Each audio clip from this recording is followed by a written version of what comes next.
Dear friends, ఈరోజు మనం విద్యార్థులు ఎందుకు ఆత్మహత్యలు చేసుకుంటారు అనేది టాపిక్ మీద తెలుసుకుందాం.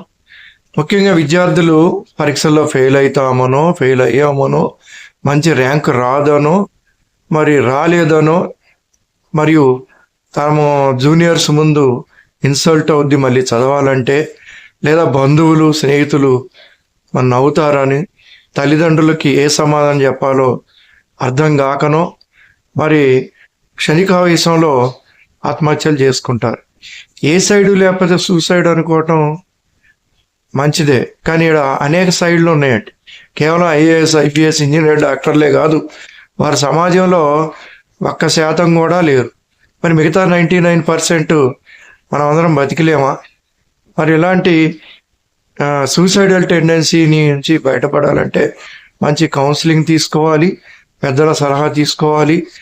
మరి మన హిందూ మతం కానీ ఏ మతమైనా సరే ఆత్మహత్య మహాపాతకం.